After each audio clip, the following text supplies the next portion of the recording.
Assalamualaikum warahmatullahi wabarakatuh. Perkenalkan, nama saya Wahyuni. Saya dari jurusan Pendidikan Islam Anak Usia Dini. Pada hari ini saya akan membahas tentang konsep dasar kurikulum PAUD. Yang pertama, definisi kurikulum, yaitu sejumlah mata pelajaran yang harus dikuasai atau dipelajari oleh peserta didik untuk memperoleh ijazah. Dan yang kedua, ada dua unsur pokok yang menjadi tekanan dari pengertian kurikulum tadi, yaitu yang pertama adalah isi, dan yang kedua adalah tujuan utama pendidikan, dan yang ketiga itu ada perkembangan hakikat kurikulum. Jadi kurikulum itu sebagai pengalaman belajar. Dan menurut Caswell dan Campbell, dia mengemukakan bahwa kurikulum menekankan pada semua pengalaman belajar. Dan yang kedua, menurut Patmo Nodeo, kurikulum adalah segala usaha atau kegiatan untuk merangsang anak supaya belajar dengan baik di dalam maupun di luar kelas. Nah, yang selanjutnya adalah perubahan hakikat. Jadi kurikulum itu tidak hanya sebatas pada mata pelajaran. Nah, akan tetapi seluruh kegiatan belajar, pengalaman siswa, dan segala aspek yang mempengaruhi mereka di sekolah seperti guru, kepala sekolah, buku pelajaran, ruangan kelas, alat, dan sebagainya. Dan yang selanjutnya, perkembangan hakikat kurikulum. Jadi di sini itu kurikulum sebagai program pendidikan, yaitu program belajar bagi siswa. Nah, jadi di sini itu kurikulum sebagai program belajar memuat rencana yang disusun secara logis dan sistematis. Dan yang kedua, rencana tertulis yang mengatur segala hal. Dan yang ketiga, pedoman umum bagi pelaksanaan pendidikan. Selanjutnya, definisi yang mencerminkan hakikat kurikulum sebagai program pendidikan, yaitu seperangkat rencana dan pengaturan mengenai tujuan, isi, dan bahan pelajaran serta cara yang digunakan sebagai pedoman penyelenggaraan kegiatan pembelajaran untuk mencapai tujuan pendidikan tertentu.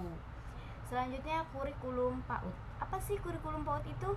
Suatu program atau seperangkat rencana tertulis yang disusun secara logis dan sistematis, yang berisi tujuan, isi, dan bahan yang harus dijadikan dasar bagi pengelolaan sistem pendidikan agar tercapainya tujuan pendidikan PAUD yang telah ditentukan. Selanjutnya, komponen kurikulum. Komponen kurikulum itu ada tujuan, ada isi atau materi, ada proses kegiatan, ada evaluasi. Selanjutnya ada manfaat kurikulum. Nah, manfaat kurikulum itu akan dirasakan oleh guru, sekolah, dan juga masyarakat. Nah, selanjutnya ada dasar pengembangan kurikulum. Dasar pengembangan kurikulum itu ada dasar filosofis, nah, ada dasar psikologis, ada dasar sosial dan budaya, ada dasar ilmu pengetahuan dan teknologi. Selanjutnya ada tujuan pengembangan kurikulum. Nah, tujuan pengembangan kurikulum itu untuk apa sih? Nah, tujuannya itu adalah juga harus memperhatikan tujuan institusional atau tujuan lembaga, dan tujuan kurikuler atau tujuan bidang studi, dan tujuan instruksional atau tujuan pembelajaran. Jadi tujuan pengembangan kurikulum itu ada 3. Ada instruksional, ada institusional, ada kurikuler.